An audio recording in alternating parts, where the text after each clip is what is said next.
کیا کوئی بادشاہ بھی کمزور غلاموں کے ساتھ ایسا کرتا ہے؟ اللہ اکبر. تاریخ میں آتا ہے ناس کے ساتھ صرف یہ جملے کہنے تھے، ابھی جملے مکمل بھی نہیں ہوئے تھے کہ ان کا مردہ اونٹ اٹھ کر کے کھڑا ہو جاتا ہے. اندازہ فرمائے یہ کب ہوتا ہے؟ جب اللہ سے رشتہ مضبوط ہوتا ہے.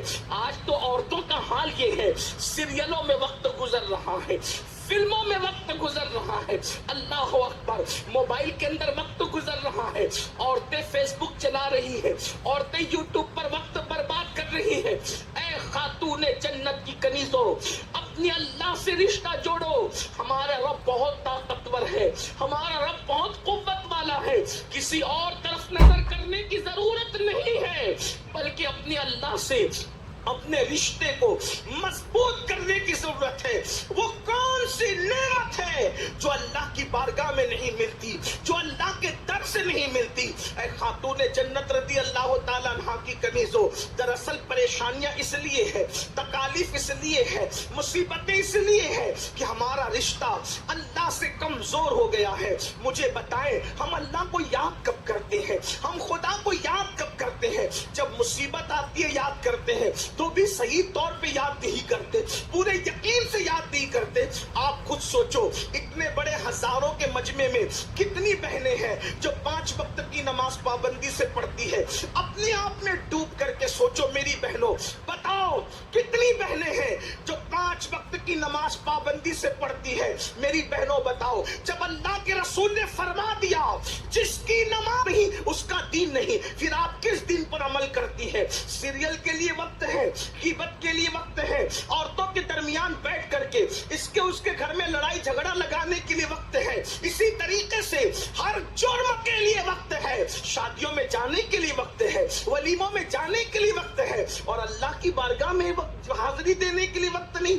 ایک وقت کی نماز کے لیے صرف 10 منٹ کا ٹائم لگتا ہے، 10 منٹ کا. اور یاد رکھنا، کوئی اللہ والا بننا چاہے آسان طریقہ ہے، نماز پڑھو اللہ والے بن جاؤ. اس لیے کہ نماز کو چھوڑ کر کسی کو نہ اللہ ملا ہے نہ اللہ مل سکتا ہے. نماز کو چھوڑ کر اللہ سے کسی کا رشتہ نہ کبھی مضبوط ہوا ہے نہ کبھی مضبوط ہو سکتا ہے. اے خاتون جنت کی کنیزوں، جب سیدنا فاروق اعظم عمر ابن خطاب رضی اللہ تعالیٰ عنہ کو شہید کرنے کے لیے زخم لگائے گئے، پورے جسم سے خون بہ رہا تھا، پورے جسم سے خون رس رہا تھا. ایسے میں آپ تیمم کر کے نماز کی تیاری کر رہے تھے. کسی نے کہا امیر المومنین، پورا وجود خون سے لہو لہان ہے، اب بھی آپ نماز کی سے میں نے سنا جس کی نماز نہیں اس کا دین نہیں، یعنی دین دار رہنا ہے تو نماز پڑھنا پڑے گا. اب میری بہنوں مجھے بتاؤ، ہم سوچتے اللہ ہماری سنتا نہیں، اللہ ہماری دعائیں قبول نہیں کرتا، معاذ اللہ یہ شکوے لے کر کے بیٹھے ہو. بتاؤ، ایک وقت کی نماز کے لیے صرف 10 منٹ کا ٹائم لگتا ہے. کہا جاتا ہے کہ رابعہ بصری پوری رات عبادت کرتی تھی، اور جب آپ سے کہا گیا آپ پوری رات عبادت کرتی ہے، سوتے کیوں نہیں ہے؟ تو جواب دیا کرتی تھی، کیا کروں، جس کا رب نہیں سوتا بندے کو سوتے ہوئے شرم نہیں آتی؟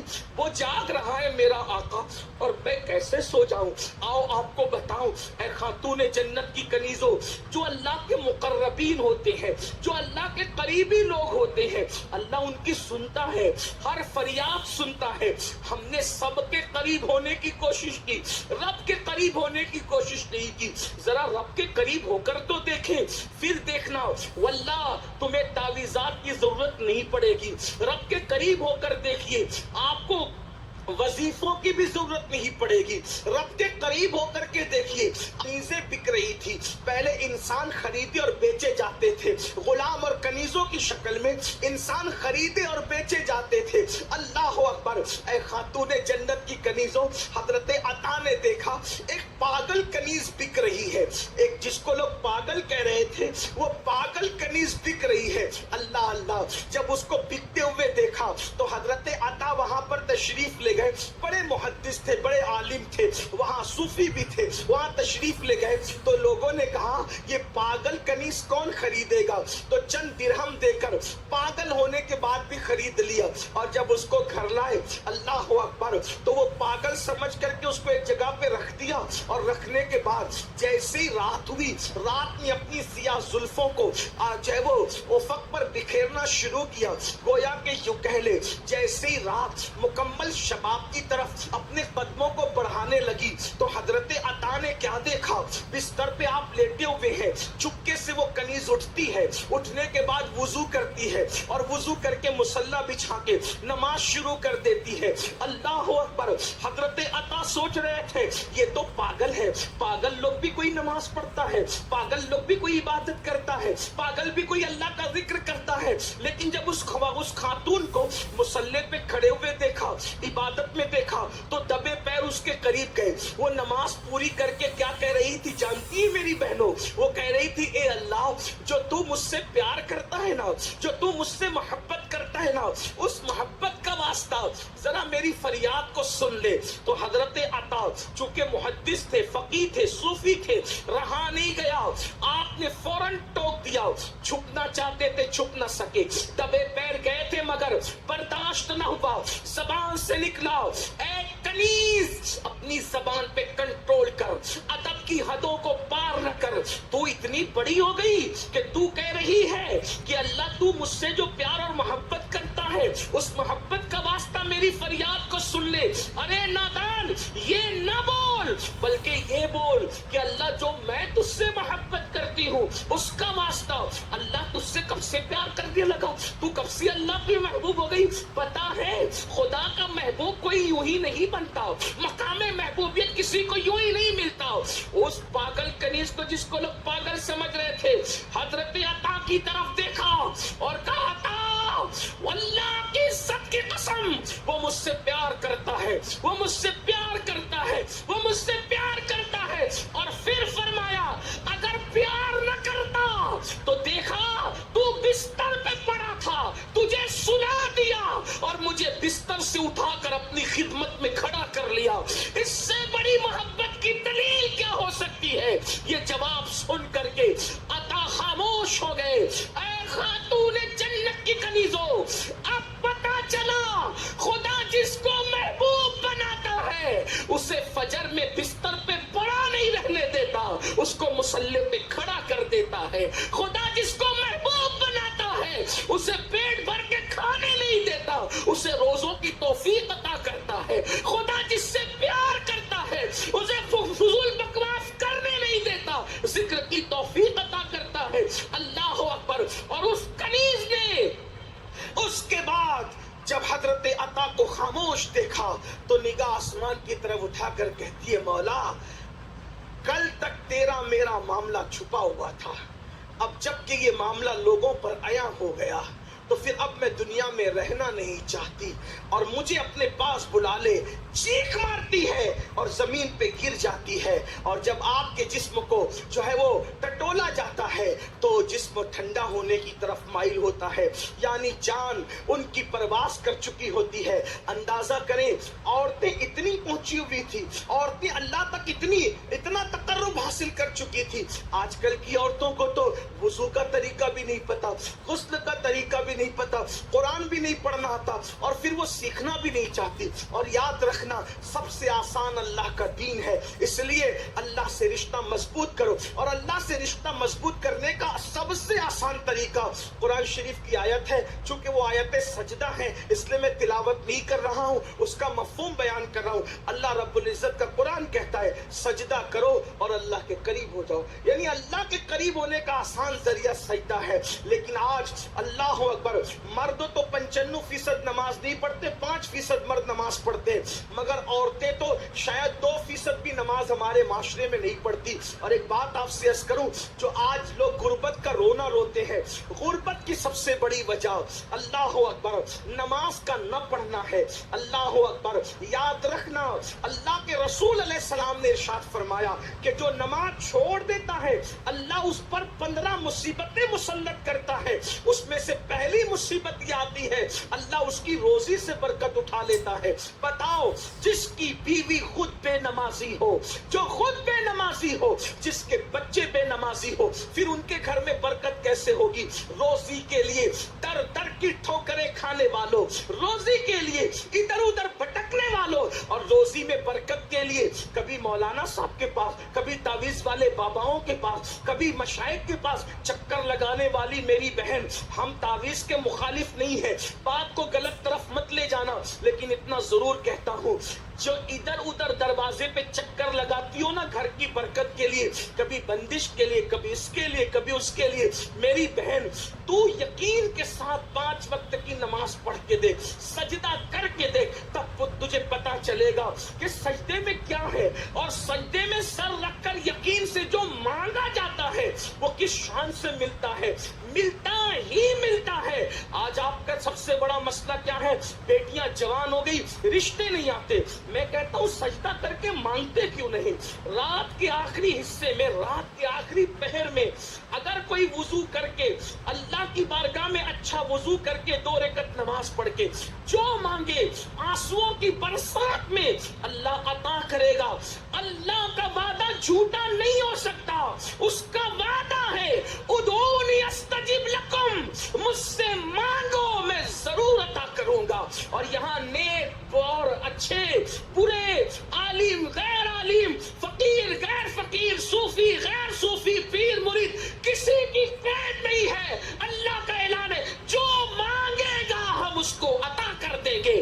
یہ جو آپ نے پہاڑے پڑھ رکھے ہیں کہ مولانا ہم گنہگار ہیں, یاد رکھنا اللہ جیسے گنہگاروں کا رب ہے نیکوکاروں کا بھی رب ہے, جیسے نیکوکاروں کا رب ہے ویسے گنہگاروں کا بھی رب ہے.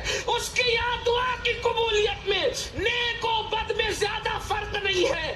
دعا کی قبولیت کے لیے نیک ہونا شرط نہیں ہے, دعا کی قبولیت کے لیے یقین کا ہونا شرط ہے. جب یقین سے دعا مانگی جاتی ہے تو اللہ تعالیٰ سب کو عطا کرتا ہے. بلکہ بڑی معذرت کے ساتھ اگر آپ کو یہ بات ہضم نہیں ہوتی تو میں ثابت کر سکتا ہوں, اگر کافر بھی میرے اللہ سے یقین سے مانگے تو اللہ کافر کو بھی محروم نہیں, اللہ کافر کو بھی محروم نہیں کرتا. دلیل آپ کے سامنے رکھ دوں قرآن سے. شیطان سے بڑا کافر کون ہے یہ بتاؤ؟ فرعون بھی شیطان کے بعد کافر ہے, نمرود بھی شیطان کے بعد کافر ہے. سب سے بڑا کافر کون؟ شیطان. بلکہ جس کے کفر کا اعلان قرآن کرے وہ کافر شیطان ہے. وَاسْتَكْبَرَ وَكَانَ مِنَ الْكَافِرِينَ, جس کے کفر پر قرآن کی آیت ہے تکبر کیا, کافروں میں سے ہو گیا. کتنا بڑا کافر ہے شیطان. لیکن جب اللہ نے اس پہ لعنت کا توق ڈالا اور اس کو رجیم کر کے مردود کر کے نکال دیا تو اس نے اللہ سے مانگا نا, اللہ سے مانگا کہ نہیں مانگا؟ اللہ سے کہا مجھے مہلت دے, قیامت تک کی زندگی دے, قیامت تک کے لیے مہلت دے. بولو اللہ نے دیا کہ نہیں دیا؟ جو اللہ شیطان کو محروم نہ کرے وہ مانگے تو اللہ شیطان کو دے دے. تو جب وہ شیطان کو عطا کر سکتا ہے, دیا کہ نہیں دیا مہلت؟ ارے تمہارے باپ دادا پیدا ہو کے مر گئے, وہ تو پہلے دن سے ہے اور ابھی بھی ہے. وہ حضرت آدم علیہ السلام کی پیدائش سے پہلے سے تھا, ابھی بھی ہے. مانگا نا اس نے, عمر مانگا, اللہ نے دیا کہ نہیں دیا؟ کبھی شیطان بیمار پڑتا ہے, کبھی اس کو کورونا وغیرہ کی وبا لگتی ہے, کبھی اس کو تعاون واؤن اتنے سب آئے کچھ لگا اس کو, وہ ہٹا کٹتا ہے کیونکہ مانگا اس نے اور اللہ نے دیا. اور دیا تو جو مردود کوئی شان سے عطا کرتا ہے وہ محبوب کی امت کو کیوں عطا نہ کرے؟ ہم تو مائل بکرم ہے, کوئی سائل ہی نہیں, راہ دکھلائے کسے راہ روے منزل ہی نہیں. اپنے اللہ سے اپنے رشتے کو مضبوط کریں. جب خدا سے رشتہ مضبوط ہوگا یہ ضروری نہیں کہ دنیا میں تکلیفیں ہی ہو, مصیبتیں ہی ہو. اگر ہم اپنا رشتہ اپنے اللہ سے جوڑ لیتے ہیں, اللہ سے قریب کر لیتے ہیں تو پتہ ہے کیا ہوگا؟ تمہیں کہیں جانے کی ضرورت نہیں پڑے گی. تم جو کہو گی تمہارے کہنے پر ویسا ہی ہو جائے گا. تم جس کے سر پہ ہاتھ رکھ دو گی اس کی تقدیر بدل جائے گی. شرط یہ ہے کوئی پاک دامن تو بن کے دیکھے, کوئی کوئی متقی تو بن کے دیکھے، کوئی اللہ سے ڈرنے والا تو بن کے دیکھے۔ آئیے، جب کوئی عورت واقعی اللہ سے رشتے کو مضبوط کر لیتی ہے، جب واقعی کوئی عورت متقی پرہیزگار بن جاتی ہے، جب واقعی کوئی عورت عبادت گزار بن جاتی ہے، تو پھر اللہ اس کی کتنی سنتا ہے، اس کی شان کیا ہو جاتی ہے۔ آپ نے خاتون کا نام سنا ہوگا، حضرت رابعہ بصری کا نام آپ نے بار بار سنا ہوگا۔ جب بھی عورتوں کا ذکر آتا ہے، نیک عورتوں کا، تو رابعہ بصری کا ذکر آتا ہی آتا ہے۔ رابعہ بصری ایک مرتبہ حج کے لیے گئی، اللہ اکبر، اور جب حج کر کے لوٹ رہی تھی تو رستے میں ان کا اونٹ مر گیا، ان کا اونٹ مر گیا تو سواری ختم ہو گئی۔ تو رابعہ نے کیا کیا؟ دیکھو ناز بندگی کیسا ہے، انداز کیسا ہے، خدا پہ ناز کرنے کا انداز کیسا ہے۔ اس لیے کہ محبت جو تھی، پیار جو تھا، الفت جو تھی، تو رابعہ آسمان کی طرف نگاہ اٹھا کے کہتی ہے، کیا کوئی بادشاہ بھی اپنے کمزور غلام کے ساتھ ایسا کرتا ہے کہ رستے میں اس کا اونٹ مار دیتا ہے؟ حج کو بلایا اور حج کو آئی، اب حج کر کے واپس جا رہی تھی تو تو نے میرا اونٹ مار دیا، میرا اونٹ مر گیا، اب بتا میں